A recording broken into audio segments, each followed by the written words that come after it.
Long. Back shalom. Hey, okay, you helped. Toda. I was just saying, let me check our setups here. Setups good there. Setups good there. All right. Shabbat shalom. Shalom. Shalom. He said our connection is unstable at best. At best. Are you guys hearing us all right?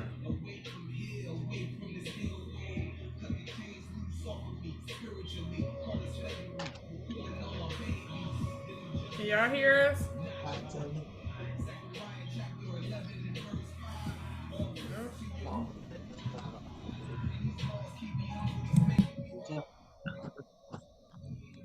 Yes, we hear you. You sound good. We may have a delay, fam. How's everybody doing today? How was your weeks? We're going to roll with it anyway. All right. So, fam, I apologize that we did not go live last week, but it was just a rough one. So we're going to pick it right up where we left off.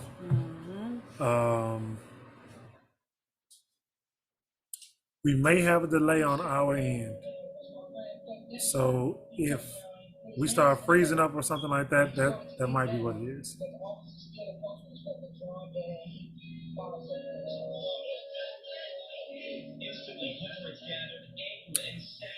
Something I was thinking about checking. Oh.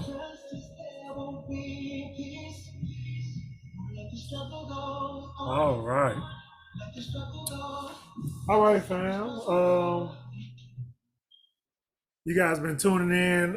Most of you have been tuning in to the first and second installment of the priesthood study. How you guys been enjoying that so far? What do you think? Any thoughts?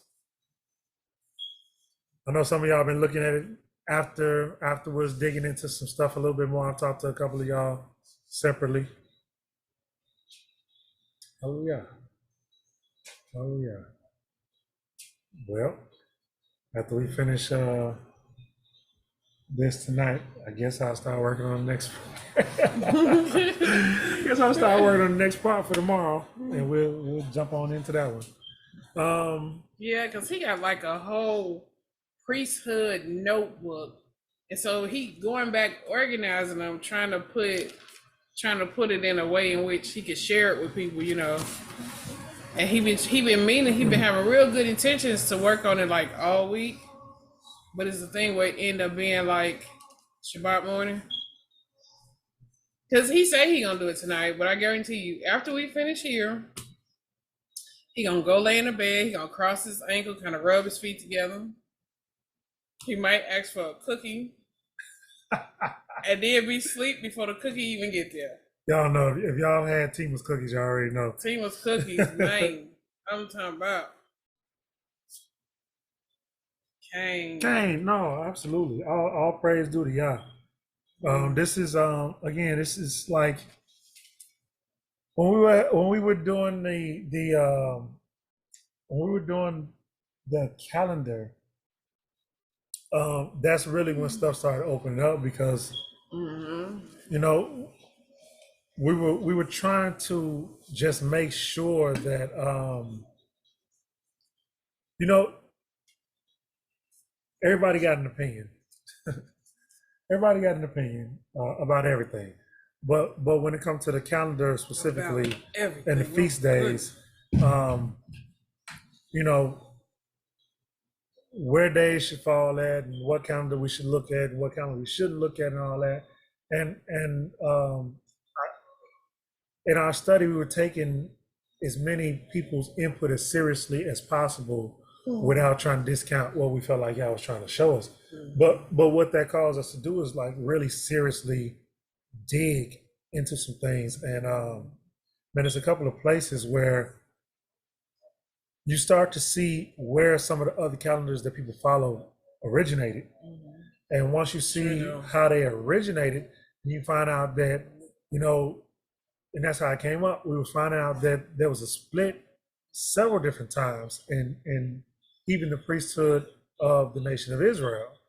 And then after the captivities and after the Babylonian captivity and then the Roman occupation, you have people who, at this point, you look at as priests and come to find out they're not like most of us in our common understanding, our modern understanding. When you say scribes and Pharisees, you presume priests. They weren't priests. They weren't priests. Nope. They were not priests. The scribes, the Pharisees, and the Sanhedrin, you presume, oh, there was a priest, and then somebody who was writing down, what the priest. They were not priests. Nope. And so during that study is where we found out the origin of the scribes and the Pharisees, and it was like, this is just it's so interesting. Yeah, and then you realize like nothing new. It's just nothing new under the sun. Like the same stuff that's going on today was going on back in them days, and it's just they say Israel was split into 3 major sects. Yeah. Which was what the scribes, the Pharisees, and the scribes, Pharisees, and the Sanhedrin. Essenes or Sanhedrin. Yeah, they were who they refer to as the Essenes, which actually there's no actual terminology. There was nobody actually called Essenes during that time, but they were fringe. The ones who they were referring to as Essenes or Nazarites were a fringe group that were operating on the outskirts of Israel. But I mean, there's even something to that, because you had the Zadokites who were also fringe, who didn't mess with the scribes and the Pharisees either.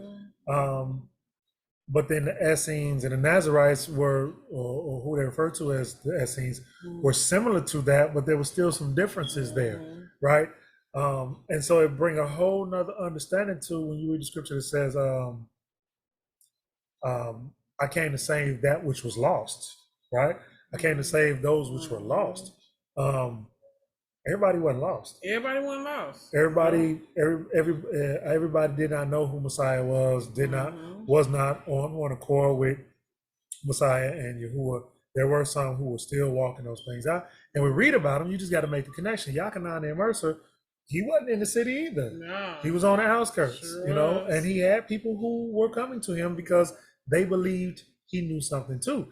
They were not dealing with those who was occupying the temple, which was actually Herod's temple. And you had everybody, all of Israel knew that Yachanan and Mercer was the high priest, the righteous priest. Everybody in Israel knew that, but it was so much politics going on. Yeah. But when the stuff hit the fan and you was really in need, you went and found Yachanan. You went out into the wilderness and you went and found the righteous priest, because you like, my world falling apart. I need to be immersed, you know what I'm saying? And so everybody knew it, but we read where Herod, now remember, Herod was playing politics so good. Herod had his high priest set up on the throne, and some of Cleopatra's friends was trying to get their sons in as high priest. But then there was Yachanan and Mercer, always there in the background, over his head. Right. So when Herod's little lady asked for Yachanan and Mercer's head, he was all too happy. He ain't the real high priest, no way. Yeah. Ain't that something though? Because like, how many people know that when you read about biblical history, you actually run into Mark Antony and Cleopatra. Yeah. You know what I'm saying? It's Mark like, Antony and Cleopatra was all up in there. Yeah, that's the time frame. And I guarantee you, before Herod took Yachanan's head, he had to talk to Mark Antony about that. Yeah. Because he had to be prepared if there was an uprising, right, if there was a rebellion. And Mark Antony put him in power. You know what I'm saying? Mark Antony put him in power. Mark Antony was the power structure behind him. So he had to let him know, like, I'm gonna take his head. Yeah. You got my back? And what Mark Antony cared, he had his own problems and troubles. So he like, whatever. Okay. But it's on time. You know, as we know, everything in God's time. Because what I'm enjoying about as I'm going back through my notes and sharing it with you guys is that there's several things that I can now say you should be familiar with because we've covered during the study in scripture series. So we've already covered the law about a lot of things, so you can see how it's related to the priesthood, what the law is pertaining to this, what the law is pertaining to that, and then you'll see, you know, why some people fall off and why some people stand strong because it all ties together. Yeah. So where we at? Anybody have anything they want to share? Any testimonies, anything like that before we get started? Numbers 19. 19, is that right? What did you say? 19 through 21. Yeah, sounds right. I think it's your time to go first. I remember going first last week. Queen Sheba came, sis. Absolutely. Absolutely. Shabbat shalom, Aki O'Shea. See you, bro. Okay, well, let's go ahead and kick it off. Numbers chapter 19. And it reads, oh, stop the music in the background. That might help, huh? My apologies. All right, Numbers 19. And Yahuwah spoke to Moshe and to Aaron, saying, this is the law of the Torah which Yahuwah has commanded, saying, speak to the children of Israel that they bring you a red heifer, a perfect one, in which there is no blemish, and on which a yoke has never come. And you shall give it to Eleazar, the priest, and he shall say, bring it outside the camp and slay it before him. And Eleazar, the priest, shall take some of its blood with his finger and sprinkle some of its blood 7 times toward the front of the tent of appointment, and the heifer shall be burned before his eyes. He burns its hide and its flesh and its blood and its dung. And the priest shall take cedar wood and hyssop. No. I was just looking back to make sure we was in the right place. I apologize. Yeah, because last week we started with 16. Okay, just making sure. All right. And I'm gonna tell you why I was making sure, because we're talking about the law of this sacrifice again, and I'm like, oh, I think we just read that. We didn't read it as it's written here, but we did read it again. But it's like I have to at this point. I understand, so I got to speak on it. Y'all repeat these things so often and in so many different ways that it's like you have to understand he really wanted it to sink in, not just the letter of the law, but also the intent. And then at some point, he wanted us to start to understand what these things were pointing to. So now, since we've been having those peripheral conversations, we can speak on how this relates to the book of Hebrews 7, 8, 9, and how all of these things are showing us what these animals did in place for us now until Mashiach came to fulfill these things. So now we can speak on those things now. Okay, so and the priest shall take cedar wood of hyssop and scarlet and throw them into the midst of the fire, burning the heifer. The priest shall then wash his garments and shall bathe his body in water, and afterward come into the camp. But the priest is unclean until evening. Wonder why? Till the evening. And he who is burning it washes his garments in water and shall bathe his body in water, and is unclean until the evening. I can hear that, Keeper. And a clean man shall gather up the ashes of the heifer. What was that? Okay, I'm gonna need y'all to stop, please. Okay, I'm gonna go back because I want y'all to get this. And a clean man shall gather up the ashes of the heifer and shall place them outside of the camp in a clean place, and they shall be kept for the congregation of the children of Israel for the water, for uncleanness. It is for cleansing from sin. This water is. So this process is a process of purifying the water that they then use to cleanse them from sin. Okay. You think this is where they got holy water from? Maybe where they got the idea of holy water. Maybe. And ain't no telling what they did to that water before they start sprinkling on your forehead and all that. And the baby's forehead. And the baby's forehead, yeah. Oh my goodness. I know. I won't be having any of that. You keep the water. And he who gathers the ashes of the heifer shall wash his garments and is unclean until evening. And it shall be a law forever to the children of Israel and to the stranger who sojourns in their midst, to the native and the stranger. He who touches the dead of any human being is unclean for 7 days. That's law found. Go to a funeral, you're unclean for 7 days. Again, let's make a differentiation between unclean and sin. It's not saying that you've sinned by going to a funeral. Now, what happened at the funeral, I don't know. If there was any idols or if they was calling on idol gods, maybe. But the funeral itself is not a sin. But it would render you unclean for 7 days. So your loved one passed away.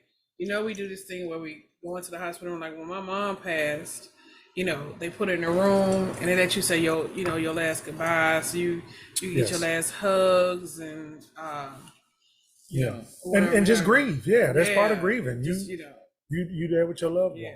But you are unclean for 7 days. This is why Nazarites, they can't when somebody that a Nazarite passes, they can't go to the funeral unless it's like a close family member, like a mom, wife, father, children, and I think up to grandchildren, maybe. and the priest. I mean grandparents. But like if they cousin passed away or something, they're not supposed to go to the funeral. Yeah. So that's for the Nazarites and also for the priest. If it's not of the priest's immediate household, the priest is not to attend, because the priest's job is to be unclean. It's to be set apart. It's to be set apart. Dang. Hold on. Okay. Anyone who touches the dead of a human being and does not cleanse himself, did I skip? 12. He is to cleanse himself with the water on the 3rd day, and on the 7th day he is clean. But if he does not cleanse himself on the 3rd day, then on the 7th day he is not clean. Anyone who touches the dead of a human being and does not cleanse himself defiles the dwelling place of Yahuwah, and that being shall be cut off from Israel. He is unclean, for the water for uncleanness has not sprinkled on him. His uncleanness is still upon him. And just all of these things cause me to wonder, like, if you do not believe that Yahusha is Messiah, and that Yahusha has now fulfilled these sacrifices, like, you're no longer doing it because he's fulfilling, even to this day, all of these sacrifices, then how do you atone? How do you cleanse? How do you understand what I'm saying? If Messiah isn't doing that, are you still sacrificing heifers and red heifers? This is a specific heifer. Yeah. I heard a rumor. Now I don't know if this is true, and I don't know where I heard it from. I want to say YouTube. That a lot of rumors on YouTube. Yeah, but that in Israel, they are in order to get the 3rd temple going, they waiting for this red heifer. So they trying to use they trying to have farmers give birth to the red heifer. Well, not them, but the cows. But they can't get the heifer will start off red, but I think it's got to be a certain amount of age. But by the time it gets to the age, it always end up with spots. Okay. And so they've even gotten to the point where they start trying to genetically modify. Yeah, I heard that. This red heifer, but no matter what they do, it always end up with spots. By the time it's time to do this is the ceremony they Right. trying to do, but they can't do it because y'all keep spotting the heifers. Yeah. And then I also heard, and I don't know how accurate or how true it is, but there was a family of ranchers in the United States that was growing red heifers, Yeah, and they were trying to get one for that occasion. yeah breed them so that they could ship them to Israel Yeah. so they could have. But Yeah, by I the heard time that they too. get to Israel, every time by the time they get to Israel, it end up with spots. I don't know the validity of any of those stories, but Me yeah, either. I've heard those too. But I sure, yeah. Maybe. It can't be time to. We seen what happened with Jacob Yep. and Yep. Laban's cattle. Yep. 100%. Okay. Oh, excuse me. I You apologize. yarning, I'm yarning. 14? No. He is unclean, for the water of uncleanness has not sprinkled on him. His uncleanness is still upon him.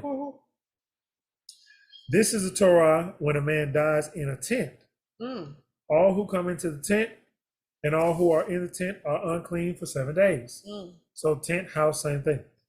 And every open vessel which has no cover fastened on it is unclean.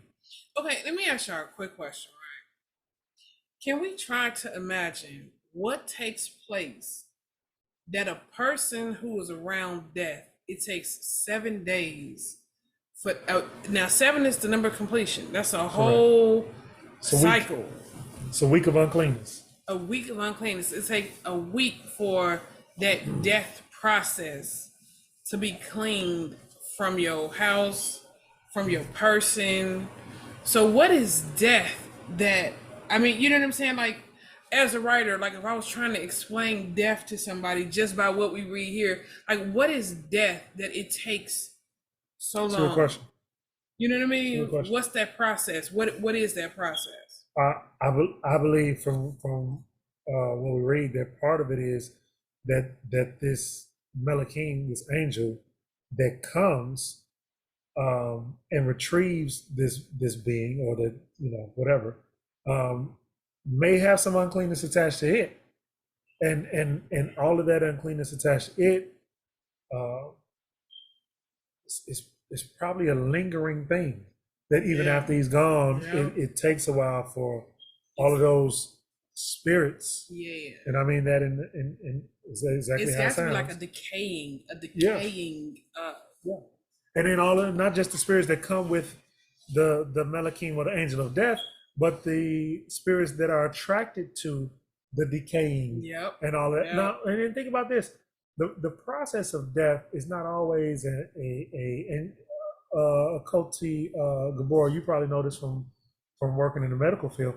It's not boom like that. Yeah, you know what I mean? yeah. Like the actual breath leaving the body, maybe, Yeah. but sometimes it's a process where somebody is waning Yeah. over some time, Yeah. and the body does things, and even after the spirit leaves the body does things over the next few hours and days that you witness it when you watch roadkill on the street. Yeah. The body swells up and Ooh, all that type of yes. stuff. Something And horrible happened. yeah, then you get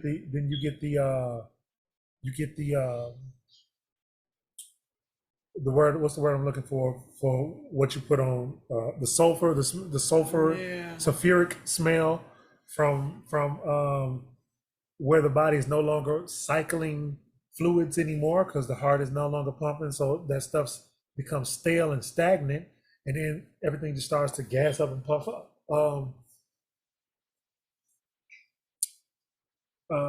Yeah, Akoti said we have to clean the bodies and all the fluids up before we call the family and came. Wow. And so that's what I'm saying. And from what I read and from just what we observe in life, I believe that those things also attract spirits. And so the types of spirits that are attracted to that is in my understanding, part of why you are unclean for that period. That makes sense. Because y'all don't want to, y'all and unclean in the sense that y'all are saying, while that's going on with you, you need to separate because I'm not, my spirit is not going to dwell in the presence of that at the same time. Wow. I think of like when my mom passed away, I can remember going in the room to see her, Mhm. and I remember like grabbing her hand and her hand still being warm Yeah. and it going cold as I touched in my hand, and that was like hours after, because like I guess that's what they was doing, was cleaning the body and the fluids and stuff, because by the time they told us it was all right for us to go in, Yeah. uh, you know, her hand was still warm and it went cold as I was, you know what I'm saying? And then the science behind that, you probably drew some of the warmth that she had left out Probably by holding by her holding her hand. hand. Yeah. Yeah. I was thinking about a scripture that says that not only, and I know it's one that says Yah is a life-giving spirit, Mhm. but I think it was one also that says Yah is a spirit of life. But yeah, I mean the dichotomy there of Yah being a life-giving spirit, Mhm. well, obviously would be Yeah, the complete the complete opposite. opposite. Yeah. Yeah. So those two things again, we talk about commingling and Mhm. mixing. Mhm. That's probably what's going on there. Mm. Okay. And for the unclean being, they shall take some of the ashes of the heifer burnt for cleansing from sin, and running water shall be put on them in a vessel. And a clean man shall take the hyssop and dip it in the water, and shall sprinkle it on the tent, and all the vessels, and all the beings who were there, or on the one who touched a bone, or the slain, or the dead, or a burial site. And the clean one shall sprinkle the unclean on the third day, and on the seventh day. And on the seventh day he shall cleanse himself, and shall wash his garments, and bathe in water, and shall be clean in the evening of, and I'm adding of the seventh day, just to reiterate, that's what it said. But the man who is unclean and does not cleanse himself, that being shall be cut off from among the assembly, because he has defiled the set apart place. In this instance, he's referring to the assembly as a set apart place. Just take note of that. Because he has defiled the set apart place of Yahuwah. Water for uncleanness has not been sprinkled on him. He is unclean. And it shall be a law for them forever. And the one who sprinkles the water for uncleanness washes his garments. And the one who touches the water for uncleanness is unclean until evening. And whatever the unclean being touches is unclean. And the being who touches it is unclean until evening. All right. All right, moving on to 20. Mhm. And the children of Israel, all the congregation, came into the wilderness of Zin, or Sin, in the first new moon, and the people stayed in Kadesh. And Miriam died there and was buried there. Now there was no water for the congregation, and they assembled against Moses and against Aharon. And the people contended with Moses and spoke, saying, if only we had died when our brothers died before Yahuwah. Why have you brought up the assembly of Yahuwah into the wilderness, that we and our livestock should die here? And why have you brought us up out of Mizraim to bring us to this evil place? Not a place of grain or figs or vines or pomegranates, and there is no water to drink. Then Moses and Aharon went from the presence of the assembly to the door of the tent of appointment, and they fell on their faces, and the steam of Yahuwah appeared to them. And Yahuwah spoke to Moses, saying, take the rod. Now pay close attention, because this is going to get Moses in trouble. Take the rod and assemble the congregation, you and your brother Aharon, and you shall speak to the rock before their eyes, and it shall give its water. And you shall bring the water for them out of the rock, and give drink to the congregation.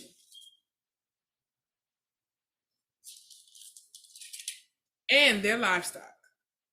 And Moses took the rod from before Yahuwah as he commanded him. And Moses and Aharon assembled the assembly before the rock. And he said to them, "Hear now, you rebels." So now Moses is upset. My man, this how they translate it. "Hear now, you rebels." Yeah. But I'm sure he probably said something like, "Listen here, mother." Okay.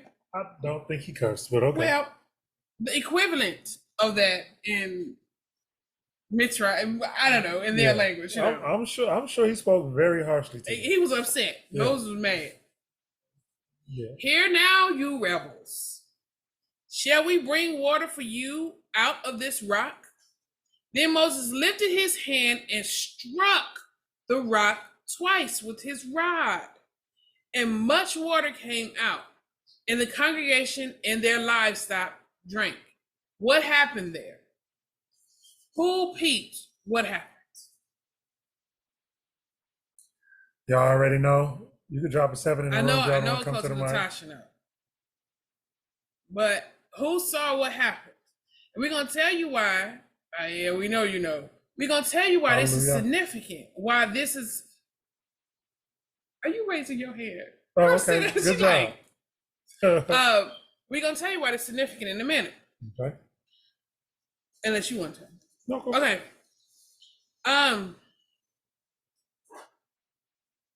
And Moses, okay. But Yahuwah spoke to Moses and to Aaron. And he said, "Because you did not believe me to set me apart in the eyes of the children of Israel, therefore you do not bring this assembly into the land which I have given them. These were the waters of Meribah, because the children of Israel contended with Yahuwah, and he was set apart among them. And Moses sent messengers from Kadesh to the sovereign of Edom. This is what your brother Israel said. You know all the hardship that has befallen us, that our fathers went down to Mizraim, and we dwelt in Mizraim a long time, and the Mizraimites did evil to us and our fathers. And we cried out to Yahuwah, and he heard our voice and sent the messengers and brought us up out of Mizraim. And see, we are in Kadesh, a city on the edge of your borders. Please let us pass over through your land. We shall not pass over through the fields or vineyards or drink your water from wells. We shall go along the sovereign's highway." Okay, so much here. "We shall not turn aside right or left until we have passed over your borders." Now, I would like for you guys to highlight verse 17. Oh, I was going to say, highlight the whole chapter. This whole chapter 5. But put a special star by verse 17. That's going to come up again. "But Edom said to him, you don't pass over through me, lest I come out against you with the sword. So he said, man, look, if you don't get on away from me, we're going to cut your throat. And the children of Israel said to him, we shall go by the highway. And if I or my livestock drink any of your water, then I shall pay for it. Let me only pass over on foot without a word. But he said, you do not pass over. And Edom came out against them with many men and with a strong hand. So when Edom refused to let Israel pass over through his border, Israel turned away from him. And the children of Israel, all the company, departed from Kadesh and came to Mount Hor. And Yahuwah spoke to Moses and saying, and to Aharon in Mount Hor, near the border of the land of Edom, saying, Aharon is to be gathered to his people, for he is not to enter the land which I have given the children of Israel, because you rebelled against my mouth at the water of Meribah. Take Aharon and Eleazar his son, and bring them up to Mount Hor, and strip Aharon of his garments, and put them on Eleazar his son, for Aharon is to be gathered to his people and die there. And Moses did as Yahuwah commanded, and they went up to Mount Hor before the eyes of all the congregation. And Moses stripped Aharon of his garments and put them on Eleazar his son. And Aharon died there on the top of the mountain. And Moses and Eleazar came down from the mountain. And when all the congregation saw that Aharon was dead, all the house of Israel wept for Aharon 30 days. They grieved for him 30 days. That's interesting. 30 days. There is in the testimonies of Messiah, this place where Messiah tells some of the people that he's choosing to follow him, let the dead bury the dead. And I've heard people translate that to mean that some kind of way you're not supposed to attend your family's funeral or wake, or like you can't be with your family or grieve for your family. That's not what he was saying. He was talking about something spiritual. He was saying let those that are spiritually dead bury those who are physically dying. I'm trying to give you life. I'm trying to give you understanding. And what I have to offer you is more important than that at this time. Okay. So if that's your choice to go be at the funeral, fine. But I'm offering you spiritual and everlasting life. Come with me. Let the spiritually dead bury the physically dead. Okay. That's what he was saying. Okay. And so we read in here, part of this law of how to cleanse if you are affected by being around someone that's passed. And then we get to this part. And that's, like Rev said, there's so much here. It's so much here. This chapter is loaded. And so much here on several different topics. Mm-hmm. So let me start here, and I'm going to try to move through it fairly briefly because I'm going to just throw some stuff out there, and y'all can dig more on your own. This rock. Let's start with this rock at Bemidbar that the Most High commanded Moshe to speak to. In verse 8, speak to the rock before their eyes, and it shall give its water. And you shall bring water for them out of the rock, and give drink to the congregation of their livestock. And Moshe took the rod from before them, he brought them there, blah, blah, blah. And then it says he struck the rock, verse 11, he struck the rock twice with his rod, and much water came out. Now, first of all, I've spoken about this before. He did. He got a little sassy. He says, Moses it said that Moses was very humble, right? Mm-hmm. So first of all, these people drove him to this point. Drove him to madness. They drove him to madness. But we also need to look at this as Moses's individual moment of temptation. Like we all have our moments of temptation. Messiah even had his moment of temptation. Did, sure did. That's what people refer to as the temptation of Christ in the church. Yeah. He overcame. It is up to us to individually overcome our individual temptations. Moses, at this instant, did not overcome his temptation. Yahuwah told Moses, as he was sending him to get his people and bring them out of Egypt, I will make you like a god, and I will make Aharon like your prophet. Mm-hmm. He's specific here about what he didn't like about Moses did. He said,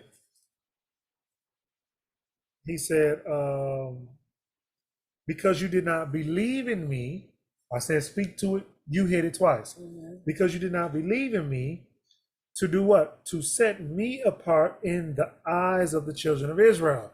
Now think about this, right? The people are exhibiting the fact that they don't have faith in Yah, right? But they're also exhibiting that they do have faith in Moses, so long as Moses do what they want him to do. Mm-hmm. They complain against Moses, and then Moses go talk to Yah and come back and work some miracle for them, and they renew their faith in Moses, not necessarily in Yah, mm-hmm. right? They're following Moses. They're supposed to be following Yah.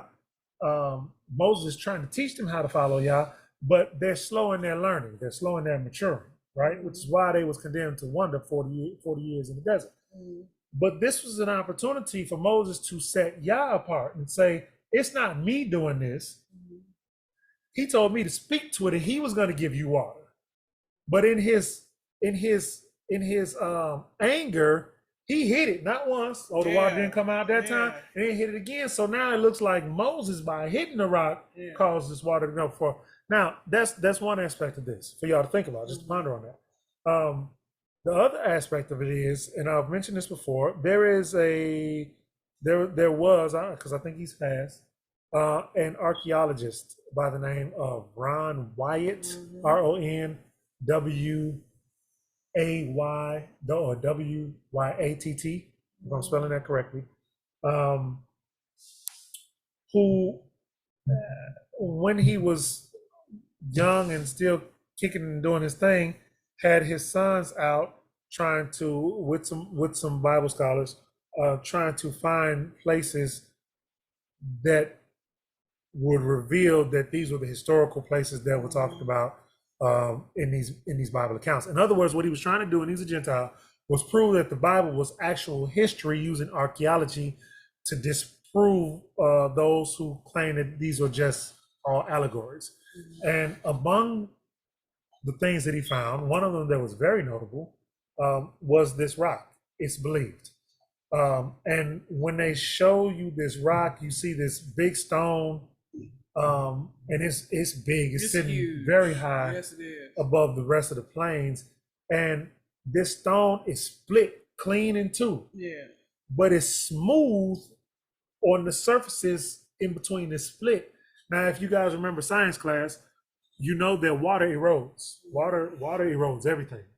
And it almost looks as if the force of that water was gushing up through there so forcefully that it eroded and smoothed out the rough edges of the interior of that rock that used to be too. There's a couple of other things about that. What were you saying? Like what? The water saw. Like a water saw. Yes, that's a good example. There's a couple of other notable things. The way the land is around the area, if you think about how we traveled, tribe by tribe, it's set up in such a way that you could easily see these tribes encircling that area. And you could also easily see, as that water gushed up, it running into lower lying areas to make it easy for everybody to have access to this water.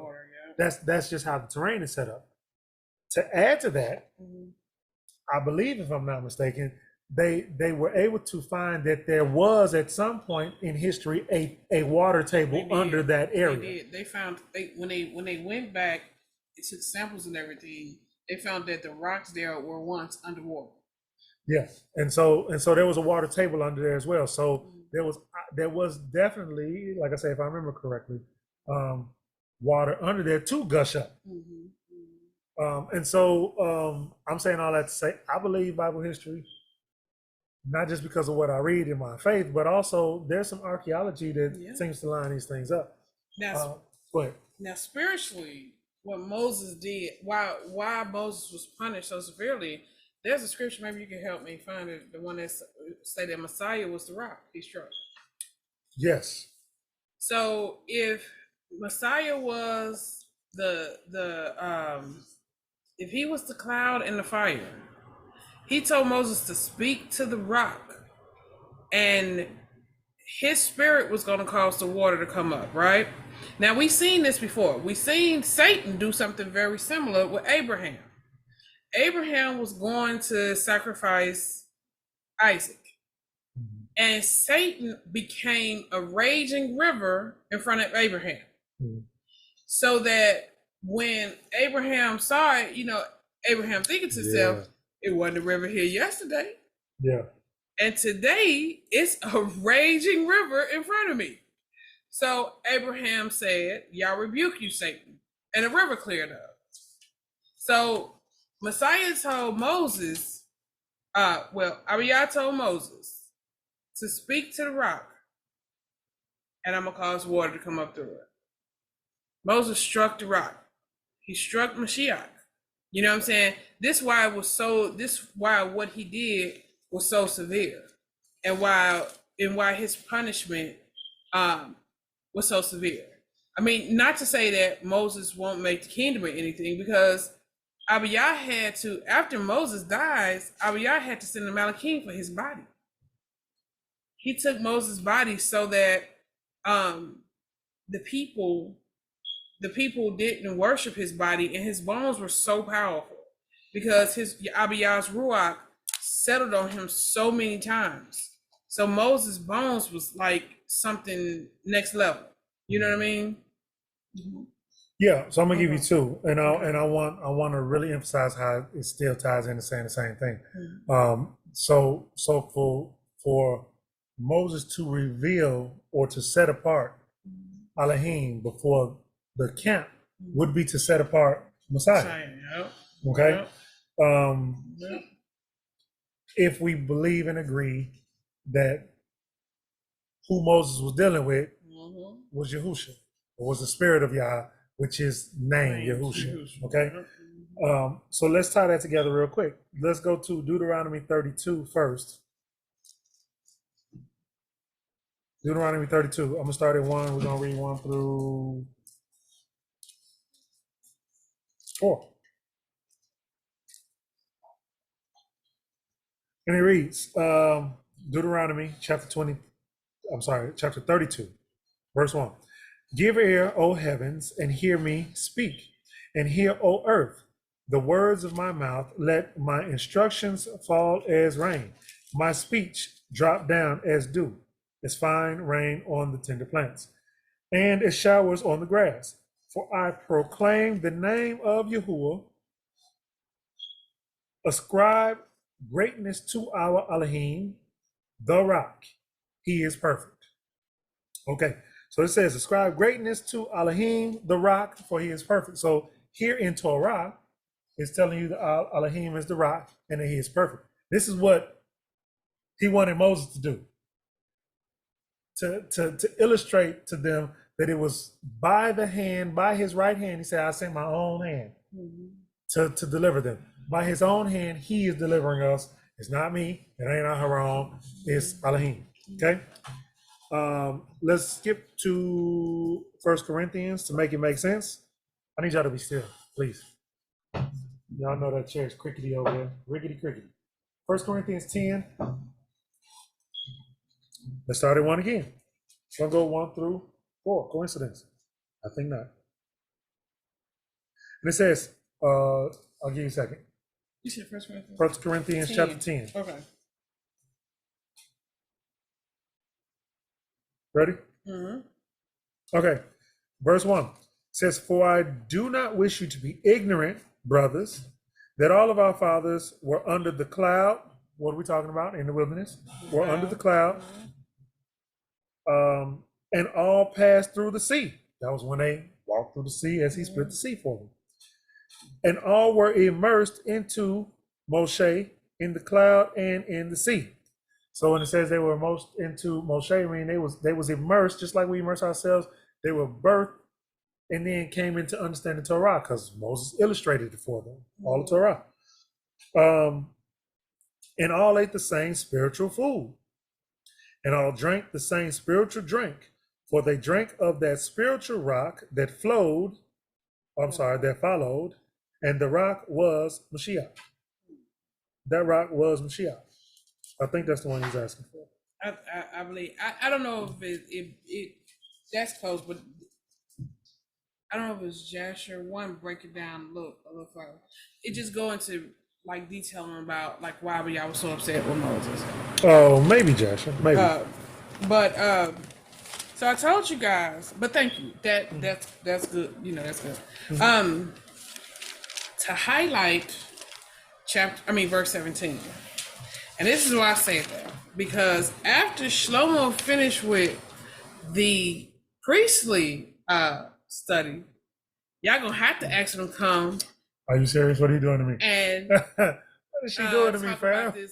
Where the wilderness study is, because this is one of the clues here. That's why I like the book of Numbers, because Numbers have several clues about the place. You know, people are like, okay, where's the wilderness? Where's the wilderness? It's a big mystery. Where are we supposed to go? But there are so many clues, and this is one of the clues.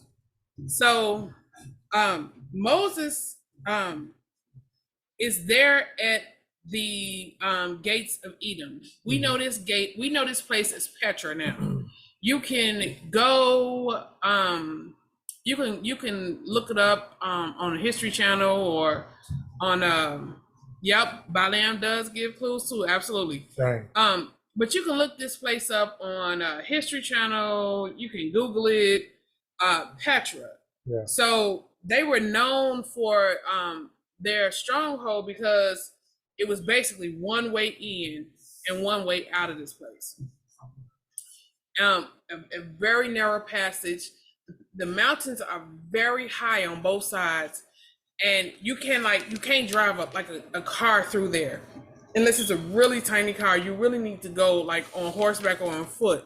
And it's like you got to walk through this narrow passage for 2 miles, and then you get to that gate. So this place was basically, you couldn't invade it, because by the time you got through all that, man, they've been to kill you, you know. So Moses is there at the opening of that mountain, asking them to let him through, and they like, no. So Moses telling them like, look, man, we ain't gonna touch none of your stuff, but we just gonna go along the king's highway. They call it the sovereign's highway in the scriptures, but the king's highway. And Edom like, nah, I'm not gonna let you, you come through here, right? Let me interject something real quick, because to tie into that, that's why I say in its different topics, but to tie it all together also. So the wilderness study is Coach Natasha. Now she gonna remember that to remind us too. I know. Y'all got it. That one's a good one. So to tie this in with what we're dealing with as well right now, look at how it's worded. Look at verse 14. And Moshe sent messengers from Kadesh to the sovereign of Edom, saying, I'm adding saying, because the next thing we have is quotations. It says, what shall your brother, this is what your brother Israel said, or Jacob, right? So we're talking about the nation of Edom or Esau, and now here is the nation of Jacob coming to you, saying this is what your brother Jacob said. Twin brother. You Esau, we Jacob, you know who you are, we know who we are. Yeah. And the response that Edom gives should highlight for us as we look into this priesthood thing, the spirit on Edom or Esau, and how it is completely and utterly vexed with Jacob. Coach Latasha was asking at the end of the last study whether this priesthood could have crossed over into the lineage of Shem, 100%. Because again, we see that to get this spiritual seed that is of the adversary, it is about works. Mm-hmm. It's not about blood. It's not about DNA. It's about works.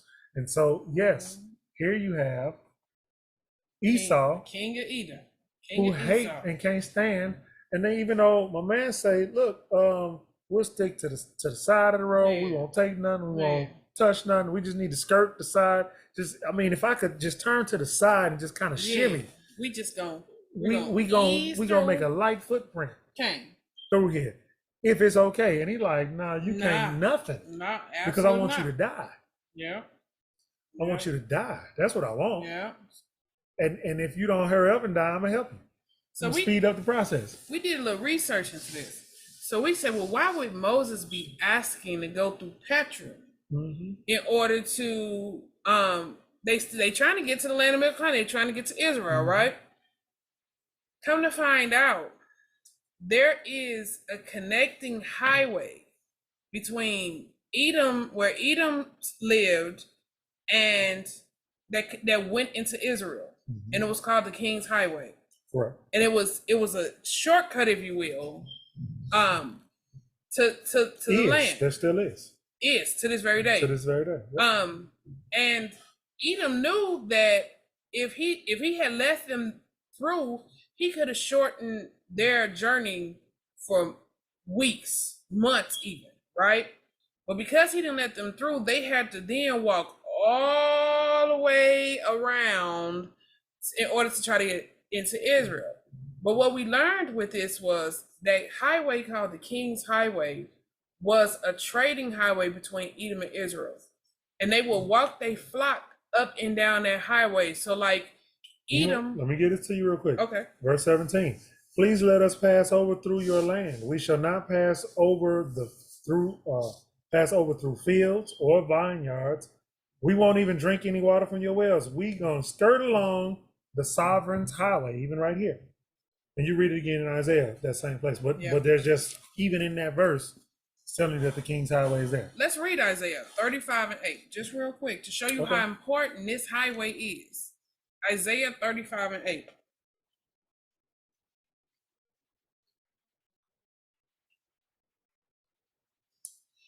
Y'all there? It says, and there shall be a highway and a way, and it shall be called the way of set apartness. The unclean does not pass over it, but it is for those who walk the way, and no fools wander over it. You got us another clue. Do we have a scripture that say they're gonna pass over the king's highway? Yes. But that's that whole study. That's okay.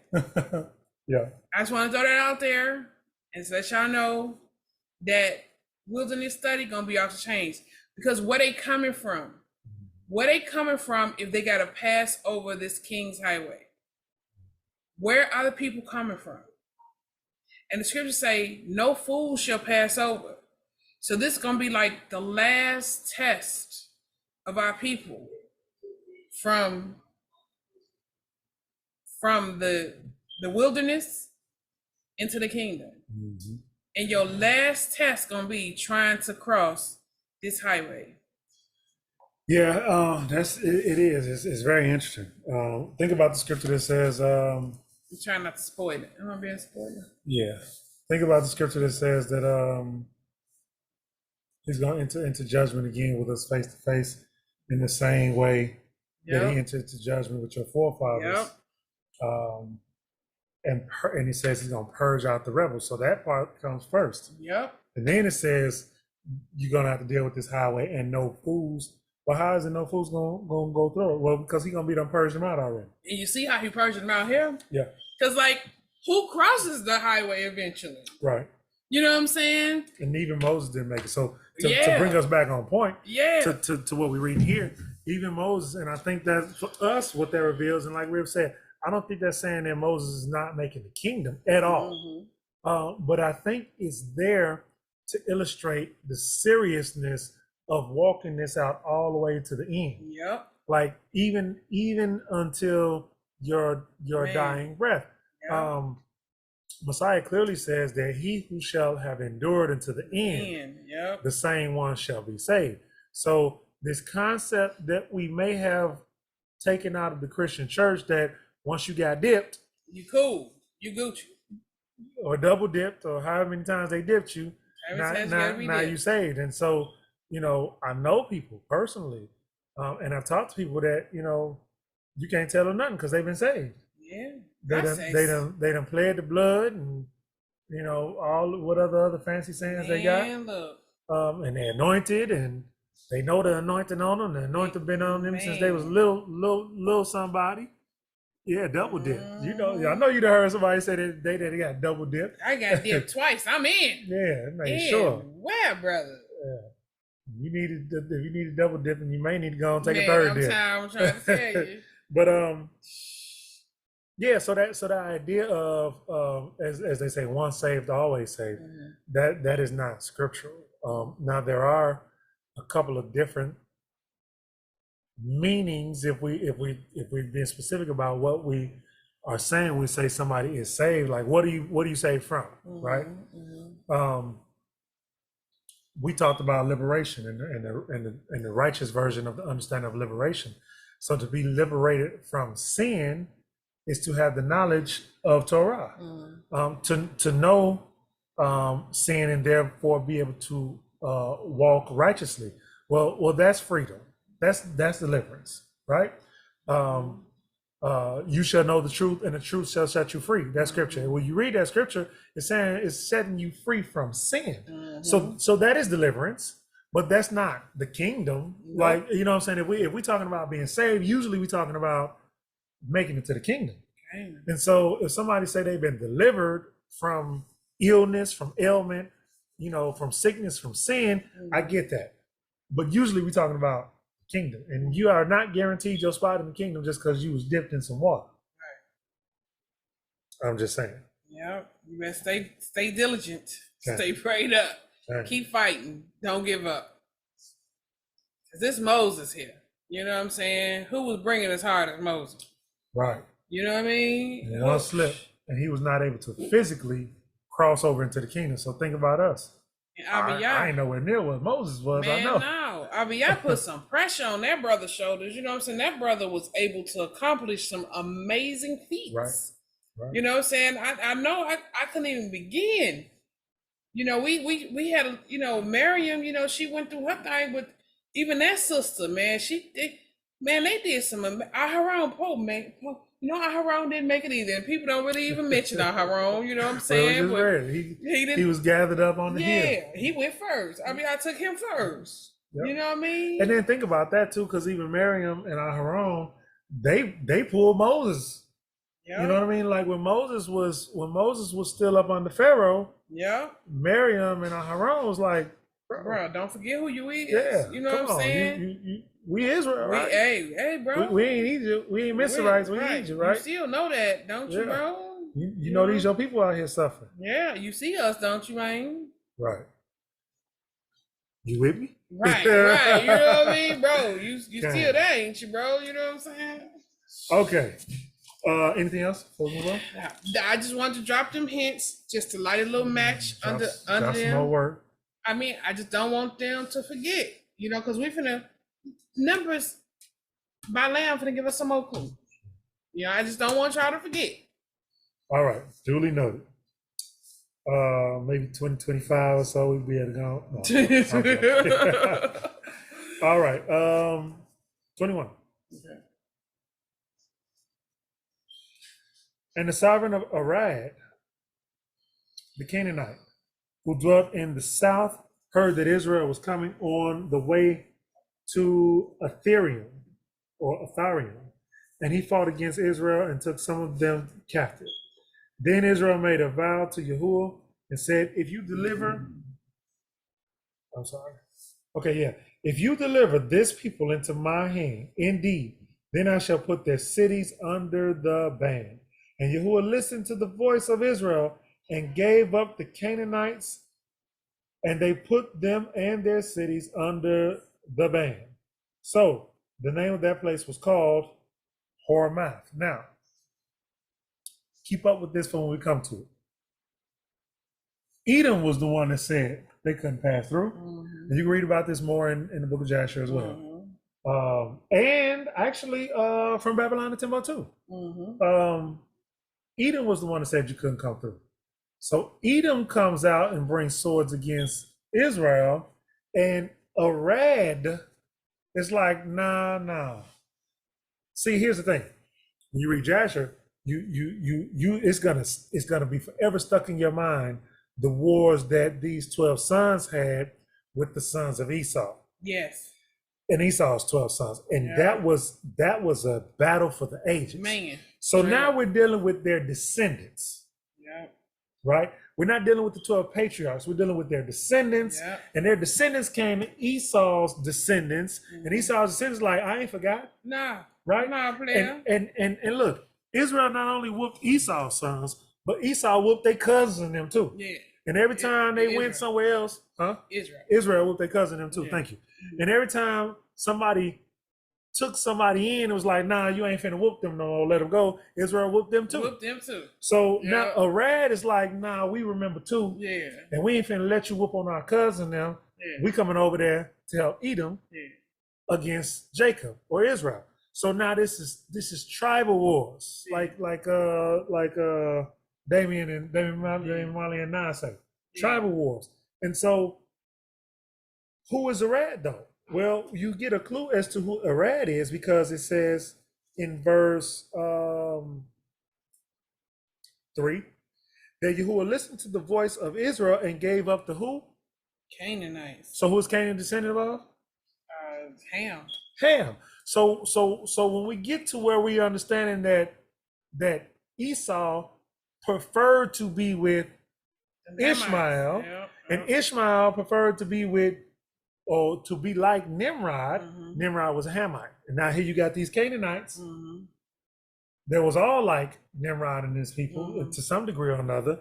And here they are in allegiance with Esau. Let me tell you something. And Coach Latasha, we're going to let you come up after this. I think what they fed us in history is a damn lie. They fed us, usually, you know, these Canaanites and these Africans being barbarians with you know, running around naked, you know what I'm saying, not able to speak or think, you know, ape-like. But look at it. These Africans, you know, the Canaanites is the Hamites, you know what I'm saying? So listen to what's going on, man. They got kingdoms, man. They got kingdoms behind walls. These people is not living in the bush. Most of them would have took over the bush. They in kingdoms. They like, bro, you're not coming through here. And I seen this old map. Hence Babylon and Timbuktu. You know what I'm saying? I seen this old map that had castles in Africa. Big old castles. All throughout Africa. You know what I'm saying? So, you know, they at prominent some point, mathematicians, scientists, astronomers, prominent. Prominent. So at some point, somebody lied. Somebody lied about what the past in that area looked like. That's correct. Somebody lied. That is correct. Coach Latasha? Here's where we see how much of a delay we have. Now, I just have a question. Now you remember in Jasher when the 12 sons they fought against after Levi and his brother, after Levi and Simeon had killed the whole city and all the kings came against them. And then the 12 sons was fighting and they had put Jacob on a horse to shoot the arrow at Esau. But then I read somewhere else that they had fought and I think that one of the sons had killed Esau when they was at the cave. I think it was like at the cave. So I'm just trying to figure out, where did Esau die at? Because it's like, I think I read like 3 different deaths. That's a good question. I don't have an accurate answer for you. We do get 3 different versions of that. Same with Nimrod's death. You know. And I think what happened, honestly, I think the story of Esau's death and the story of Nimrod's death have been interchanged at some point. Me too. But it happens. Like we could show you a place in the so-called New Testament where it's talking about Joshua of Nun. But because the translators missed it, they translated it Jesus, showing you that they knew that both of those Hebrew names were the same Hebrew name, but they chose to translate one as Joshua and they chose to translate the other one as Jesus, knowing that Jesus wasn't even a thing. And then whoever did it got lazy. You know, they old King James gave them a certain amount of time to get the job done or off with their heads. So they up there, you know, looking at these scrolls and they translating the scrolls. So he had got to a point where he must have got, you know how you get road hypnotism or whatever? He must have got, reading hypnotism, and all he seen was Yahusha. And he changed it to Jesus. He didn't even see that it was talking about Joshua of Nun, you know. So the translators, what you say, baby? Huh? When you start seeing double Cain, you know, all he know is the king say we don't have this translated by, you know what I'm saying? They did the same thing in Matthew when they was talking about the Passover. When the Last Supper. So the story of the Last Supper in Matthew is different than it is in Luke and stuff because the translators. I was about to say that. Yep. The translators, they just got lazy or whatever. And when he was asking him where he wanted to have supper, he said the Passover supper. But how could that be the Passover supper if they were saying, you know what I'm saying, if they was preparing for the feast, the children of Israel was still preparing for the feast. So yeah, they got it's some spots where the translators got a little lazy or just deception. I think the good thing about that is, first of all, I'll tell anybody that I don't, although we use the scriptures translation, I find errors in this as well. Find errors in any KJV or any other translation that you read. Everybody has their preferences. I think the cool thing about it is it helps sharpen your understanding, because if you're solid in the foundation, those things jump out at you. Like, no, that couldn't be right, because Torah says it has to be in this order. So somebody twisted up, whether it was on purpose or on accident. And the same thing with the name Joshua and Jesus. It's evidence. Like, so like if as I'm or you are witnessing to someone about the importance of the name and you show them that mistranslation, it's evidence. I think that Yah don't make no mistakes. So the fact that it's still there, he's giving you, you know what I'm saying, ammunition to witness on his behalf. Jeremiah 8:8 says that the false pens of the scribes translate falsely. Jeremiah chapter 8 verse 8. It always sticks in my head because that's where Yah said he tells you it's gonna happen, and then you see it happen. You know what I'm saying? So it's like, so we get a warning, and he tells us that he's like, y'all don't allow nothing happening that he don't tell the prophets first. So he told the prophets, prepare yourself, because these scribes is gonna be tampered with. You know what I'm saying? And then you find out that the scribes wasn't priests or even in the house in the first place. So they was, you know what I'm saying? And that's why it's good to line upon line, precept upon precept. It's good to study these different works that one translator may say, oh, we can't possibly put that in there. Oh, no, that's not gonna help. That's not gonna help our cause. But somebody, because the way Abiyah work, because Abiyah keep them fighting each other. Somebody else coming here like, yeah, we're gonna put them in there because it's gonna bust you up out of put it in there, put it in there, put it in there. Crazy. So now you have all these different biblical politicians or whatever may have you, and they cancel each other out because Abiyah keep them warring against each other. You know, the church took out the Pope and them, took out Jasher and them, but King James put it back in. You know what I'm saying? Crazy. So that's why it's good to take all these in. Since your hand was still up, did you have something else? I had one more question, and I think I'm thinking this aligned with the priesthood, but when I think I read before when Esau's sons, Edom, when they was trying to take back over their birthright, and they was trying to take back over the priesthood, so that's how it ended up being. They end up taking over, I guess, Aharon and I guess station when they was inside the kingdom when Herod took over, and he called himself king. Mites to the high priest seats because they wanted to try to take back their birthright. Say that one more time, sis. I'm sorry, I didn't catch the first part of what you were saying. I apologize. I said when I read somewhere when the Edomites, they had took back over the they was trying to take back the birthrights. As they say, they trying to do that now today. So they was taking over like the different high priest seats when Herod was in kingdomship or whatever, and he had appointed the different Edomites to the high priest seats, and they was the ones that was like translating the scrolls and stuff like that.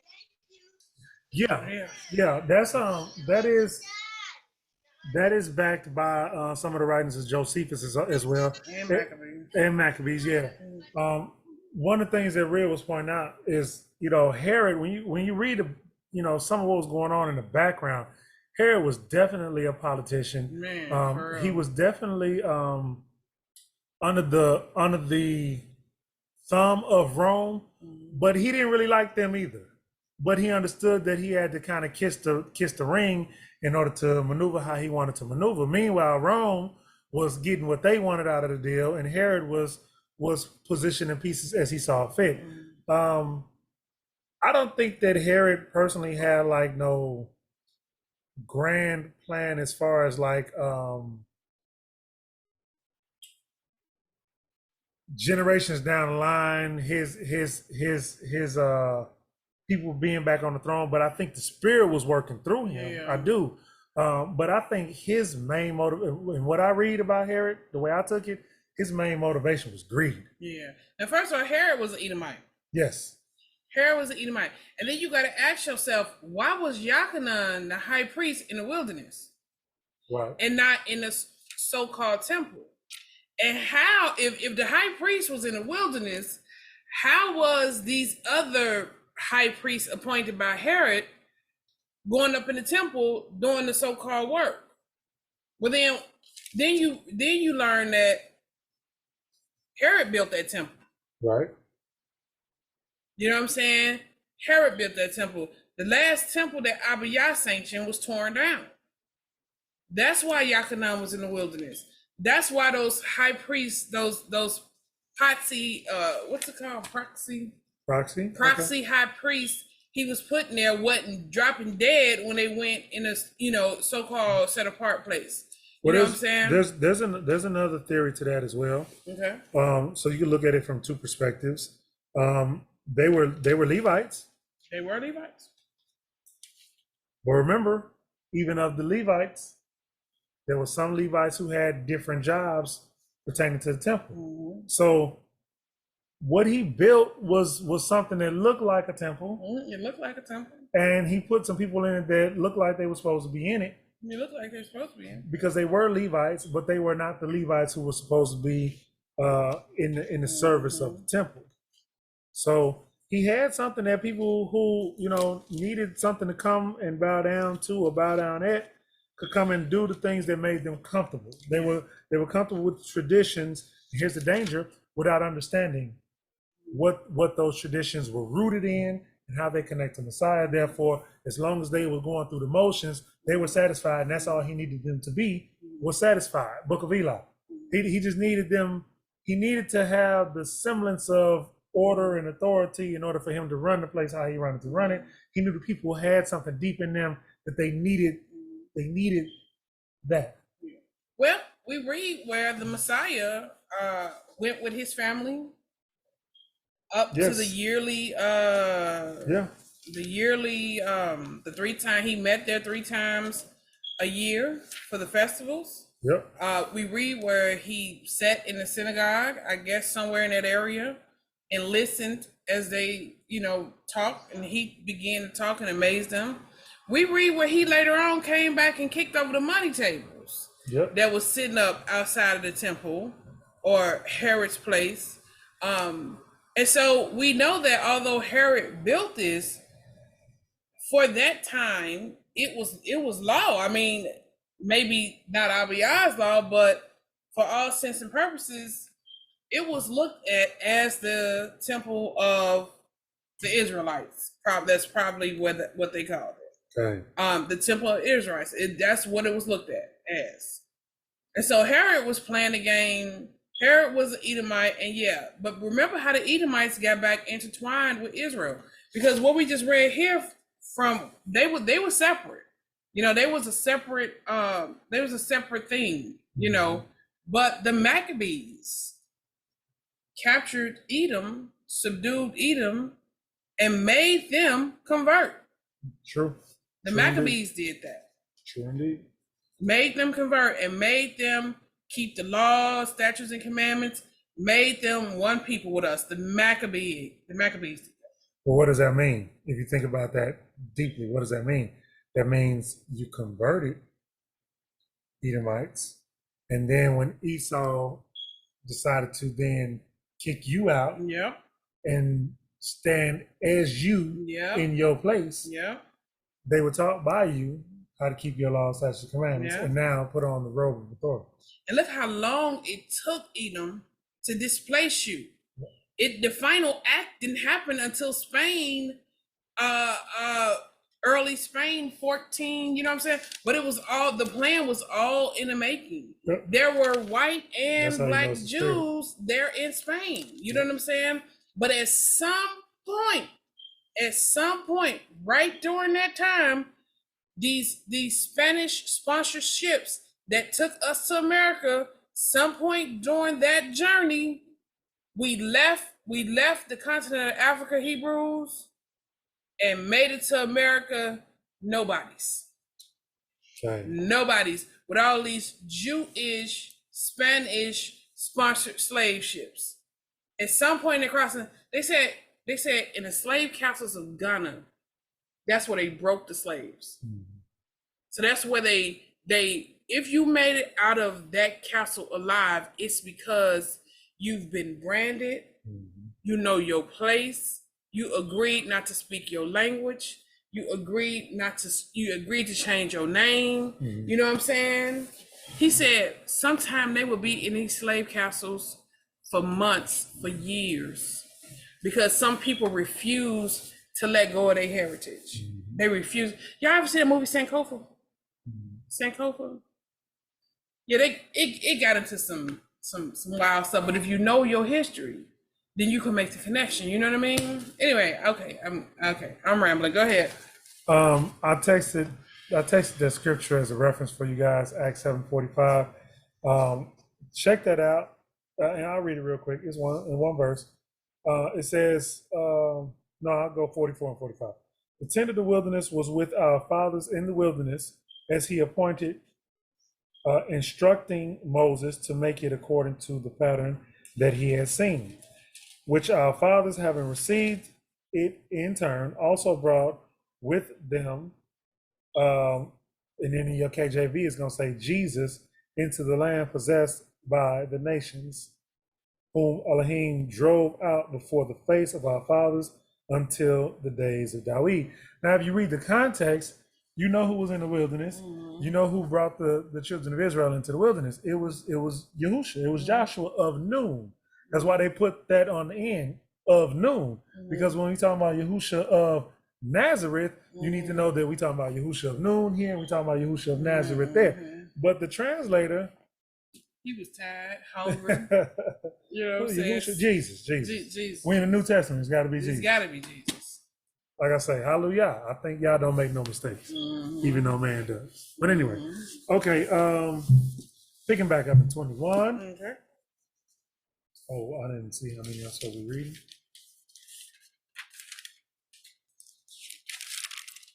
Maybe 18. Okay. So Canaanites came against them, and they departed from Mount Hor by the way of the Sea of Reeds to go around the land of Edom. But the being of the people grew impatient because of the way. And the people spoke against Elohim and against Moses. Why have you brought us up out of Mitzrayim to die in the wilderness? For there is no food and there is no water, and our being loathes this light bread. I can't even get full off this. How about the manna? No Got chicken with it. No fish with it. And Yahuwah sent fiery serpents. You read about that in Babylon Timber. What is that but a dragon? What's a fiery serpent? Fiery serpent, yeah. That's a dragon. He sent dragons on them. Okay. Fiery serpents among the people, and they bit the people. And many of the people of Israel died. Then the people came to Moshe and said, we have sinned, for we have spoken against Yahuwah and against you.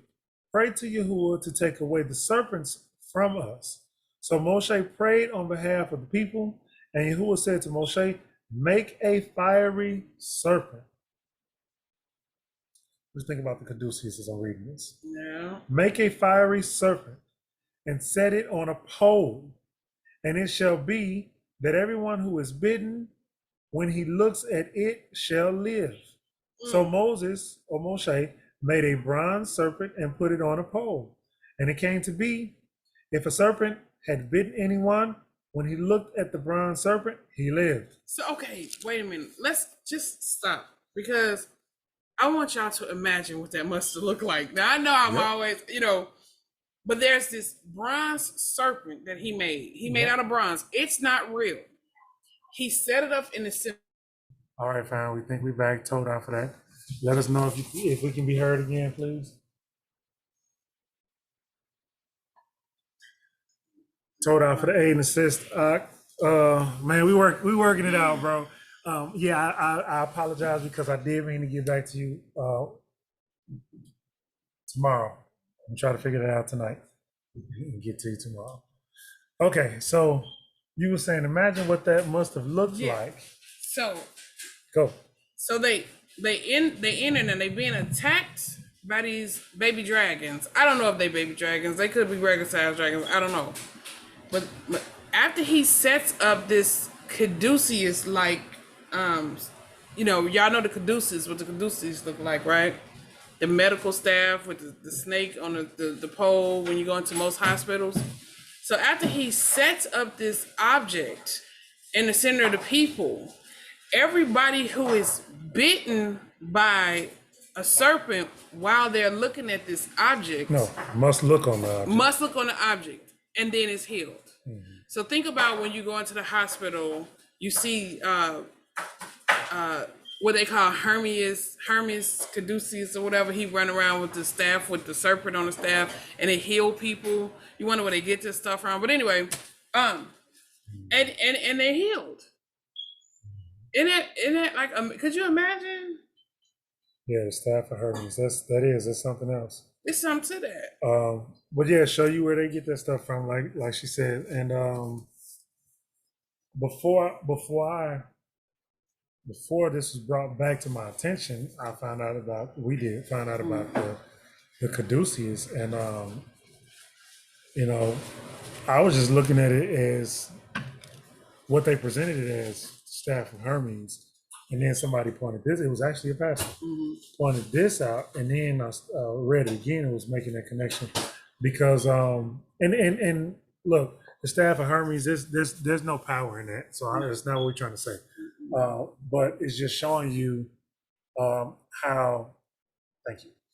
How Satan is a copycatter, and everything that y'all do for good, he do something for wickedness. Yeah, it shows you about the Hellenization of the Israelites. So again, Greece taking on Israelitish things, understandings, and tendencies, and bastardizing them.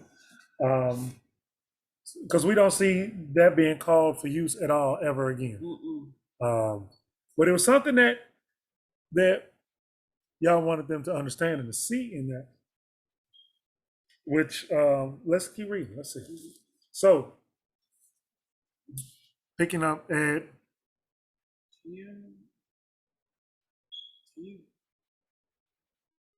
Yeah, 10, total. It says, and the children of Israel set out and camped in Oboth, and they departed from Oboth and camped at Abarim in the wilderness, which is east of Moab, toward the sunrise. From there they set out and camped at the Wadi Zered. From there they set out and camped on the other side of the Arnon, which is in the wilderness that extends from the borders of the Amorites. For the Arnon is the border of Moab, between Moab and the Amorites. Arnon, Moab, Ammon, Arad, Edom. All clues. Highlight that little area too, because those are clues. Therefore it is said in the book of the battles of Yahuwah, Waheb in Supah, the Wadi Arnon, and the slope of the Wadi that turns aside to the dwelling of Ar, and lies on the border of Moab. And from there on to Beer, which is the well where Yahuwah said to Moshe, gather the people and let me give them water. Israel then sang this song, spring up, O well, sing to it. A well the leaders sank which the nobles of the people dug with their servants, by the word of the inscriber, then from the wilderness on to Mattanah. From Mattanah to Nahala, from Nahala to Bamoth, and from Bamoth to the valley that is in the country of Moab, to the top of Pisgah, which looks down on the wasteland. And Israel sent messengers to Shihon, sovereign of the Amorites, saying, let me pass through your land. We shall not turn off into the fields or vineyards. We shall not drink water from wells, but we go by the sovereign's highway until we have passed over your border. Underline that. That's another clue. So now this sovereign's highway we now learn is also bordered by the Amorites. Okay. But Shihon would not allow Israel to pass through his borders. So Shihon gathered all his people together and went out against Israel in the wilderness, and he came to Yahatz and fought against Israel. Now I want y'all to keep in mind that Abiyah has said to them, certain people ain't coming into the kingdom. So these entrances into the kingdom are guarded by Edom, Ammon, the Ammonites, and Moab. And these kings is telling them, no, you can't come through. Nah, you can't come through. Now, but trust, this is Yah's will, because Abiyah said, y'all not coming in until some things get right. So Moses still alive, and Israel still crying out against Abiyah. So Abiyah is causing these kings to tell them no. Because if they told them yeah, then they can go in and they'll be in Israel the next day. You know what I'm saying? So Abiyah is putting this, just to show you that sometimes we think it's the devil standing in our way. There's a lot of people that was out there like the devil's a lie, the devil causing us not to be able to go into the kingdom. Sometimes it's Abiyah putting blocks up in front of you for whatever reason. You know what I'm saying? It's kind of like Pharaoh in Egypt. Scripture clearly tells us that Yahuwah hardened Pharaoh's heart. Pharaoh was ready to let Egypt go several times. And Yah was like, nah, I'm finna make an example of you. But Shihon would not, did I read it already? But Shihon would not allow Israel to pass through his borders. So Shihon gathered all his people together and went out against Israel in the wilderness. And he came to Yahatz and fought against Israel.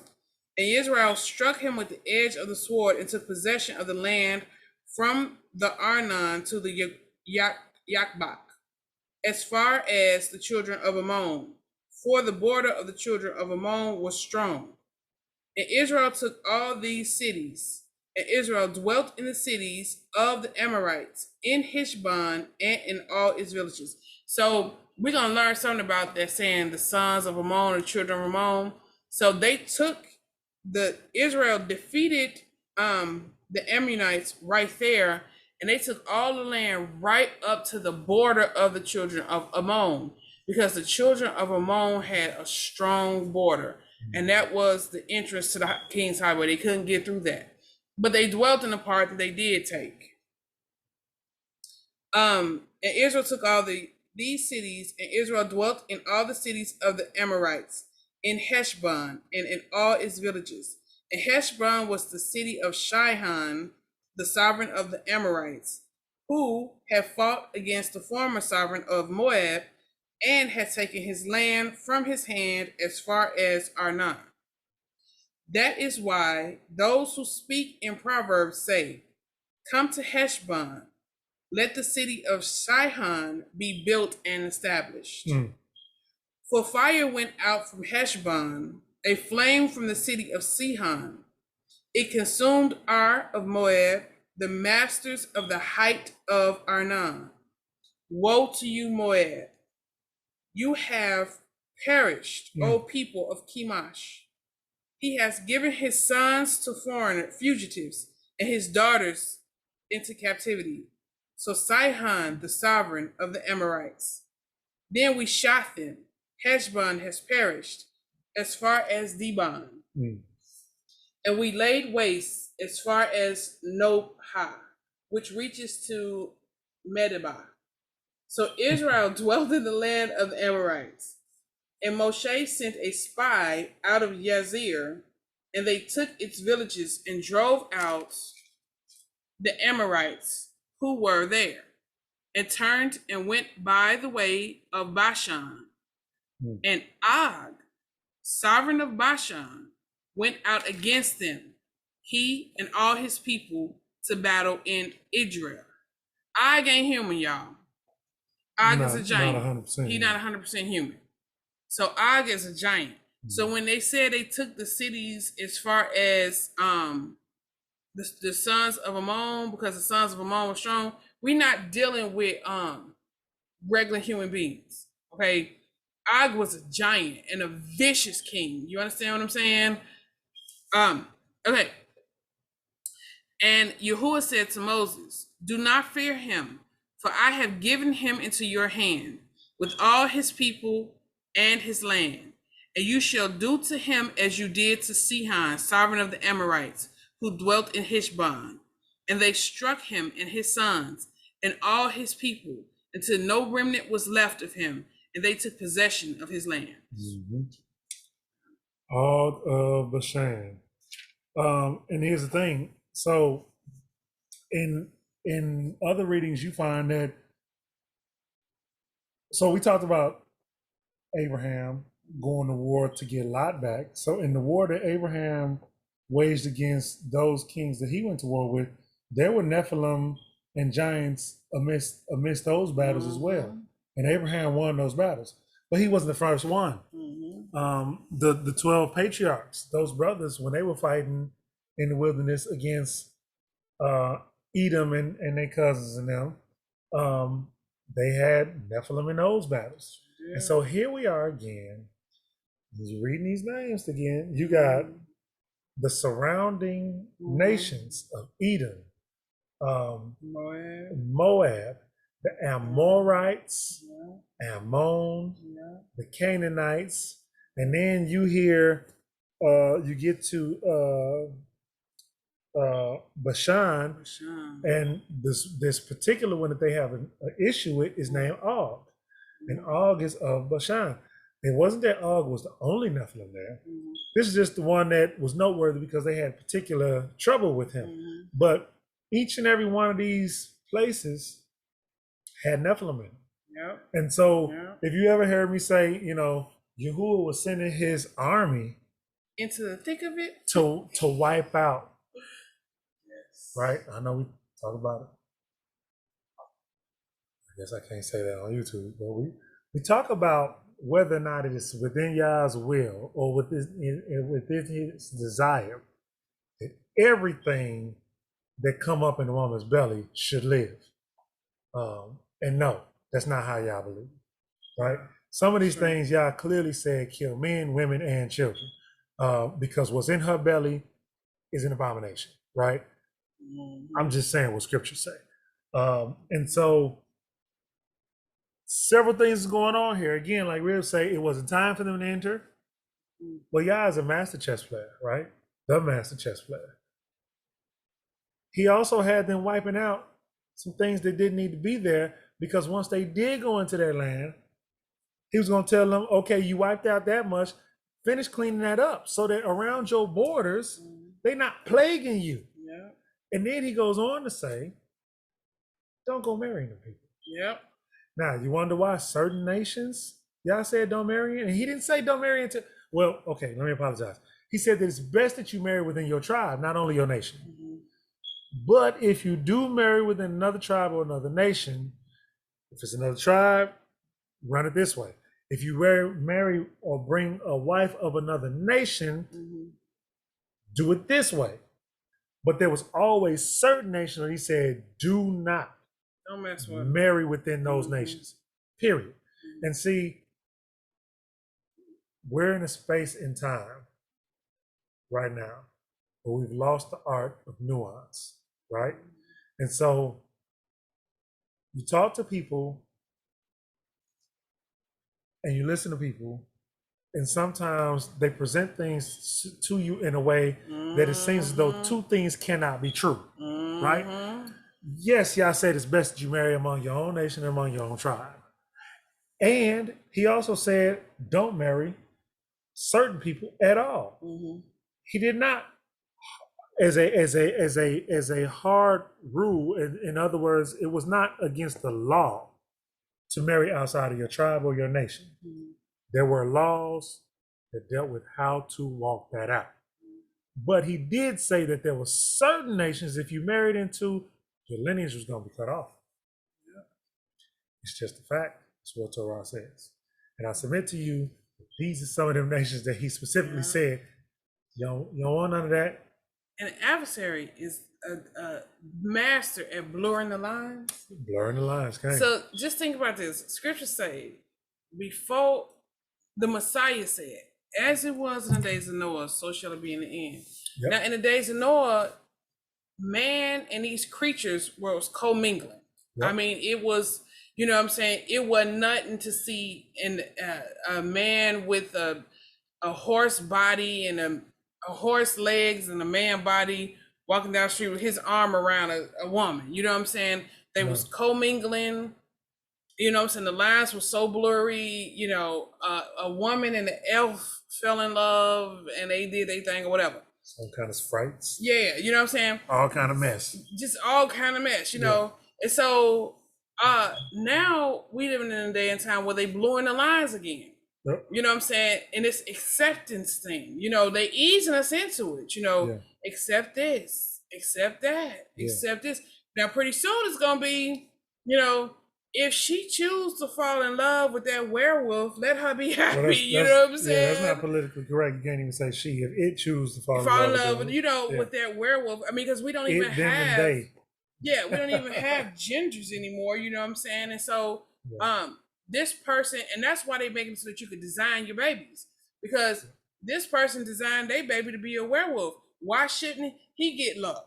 No discriminate against the half pig, half human babies. And I also believe, this is my very clearly my personal opinion, that part of the reason they just overturned Roe is because once they do start producing those things, they don't want nobody coming in and ending those lives, because they was in love with that stuff back then, right? And so now that they're doing it again, they did it.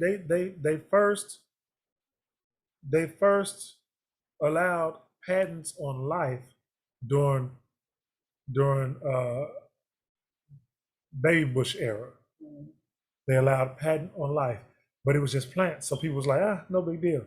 But he allowed you to patent life, meaning I can own this genetic makeup. So now as they go forward and they decide to move from plant to reproducing, cloning, and all that, you know, you can put a patent on that. Is yours. So this is definitely. Did you see that movie, The Unborn? Have any of y'all seen that movie, The Unborn? It came out in the early 80s. I think I was like 6 or 7, but I'm remembering it now. And this doctor. Now this was the early 80s. Bush didn't do that to 2005, right? This doctor was able to help women who couldn't have babies get pregnant. I bet. And he was putting super babies, these embryos in the women, for the women, you know, telling them that these babies was going to be geniuses. They were going to be smart. They're going to be talented. Limitless. Huh? Oh man, these were going to be the great men of the new generation. This was his men speech. Of renown. Yeah, the men of renown. Just like in, what did we hear that before? Just like in Genesis 6, you know. And but one woman, you know, he showed, you know, these babies being astronauts and presidents, and you know what I'm saying. So the woman takes the embryo, and she noticing certain things like about this embryo. Anyway, to make a long story short, come to find out, he's creating bodies for these ancient spirits. Right. You know what I'm saying? These ancient spirits that have been roaming the earth. You know, he's creating the bodies for them. and putting them in the bellies of these women. You know what I'm saying? It's wild. It's Telling on wild. themselves in the movie. Akoti Latasha. I just have a question. So when we do the in the wilderness study, are we going to talk about the different kings? Specifically, some of them. And how? Okay, because I was just trying to figure out like not as far as like the different kings that we encountered in the wilderness, but how it would line up with us going back into the wilderness today. Yeah, a little bit. We're gonna go into some of the kings and the kingdoms a little bit, just as far as like geographic location. No, okay, I see what you're saying. As far as like who they are today, is that what you're saying? Mm-hmm. What Yeah. who those nations are today? Not a whole lot as far as who those nations are today. A little bit, but not a whole lot, because mostly I really can't tell you about. So my only way to discern nations now is, from my understanding, the spirit that they operate in. So many of them have mingled and mixed in. Oh my goodness. And taken over places that they were not originally native to. For example, who we look at today as the Saudis. Yeah. Those people, and you can still tell because in the background, the ones they don't like to put on camera when the presidents go over there and visit are still very dark-skinned people. Yeah. However, the ones that we look at as the lineage to the rulers look like Greeks, or like what we perceive our modern understanding of Greeks to be. The same thing with we know it happened with who they call the Jews. Somebody else is over there in place of the people who originally occupied that space. This is common with several. You know, I would have to say the same thing about the Greeks. I don't believe that the original Greeks look like the Greeks that we see today. So I cannot honestly tell you. There's one that I did do a little bit of research on, and that was just dealing with the Palestinians, because even the Palestinians that we see today, you find that area was taken from the Turkish in an agreement between, I believe, Britain, America, and one other nation, where they allowed the people who call themselves Palestinians now to move in there, but they took that land from a very much darker skinned people who were there first. Not saying that they was Israelites, I'm not saying that, but they were darker skinned people, probably look more like the people that we're reading about here look like. And they kicked them out and they took over. So how many different places did that happen? I don't know. So look at Iran. I do know that Iran, modern day Iran, is what we refer to as ancient Persia. Some things I am aware of and can speak on, but I'm gonna try not to speak on anything that I'm not sure about. Okay, I mean, you get a little hint from Balaam when he and those the kings we're gonna, I guess, talk about. The ancient ones, yeah. But it's such a everything is mashed up. It's a mashed up. Everything is. When you see them doing what prophecy say they're gonna do, that's how you're gonna be able to tell. Oh yeah, that's you got that spirit that's all Moab over right you. there. Oh, that's Ammon right there. Yeah. Because I mean, you look at some of these so-called African Americans, and you let them tell you something, bro. Your spirit, you may be that twin, descended from that twin, because 100% agree, bro. Your whole spirit is Yeah. But yeah, we'll get there. Cutting in at some point. has her hand up. Shalom. Cody. Hey, I just wanted to say, just what you all were talking about, just like that whole thing. If you look at pictures of like those Kurds, that they were fighting against. Yes. Remember, they were fighting so hard against those Kurds. Yes. And I said, that's the remnant of the time of Daniel. Yes. Those who those people are. That's why they was so hard trying to fight against them. You know, the people they was living, just still living as Israelites. Yeah, very possible. And now that you brought that up, I remember also somebody was pointing out that in several of those places, one of them I think was where Assad is. So over in Assyria somewhere, there was, and I think they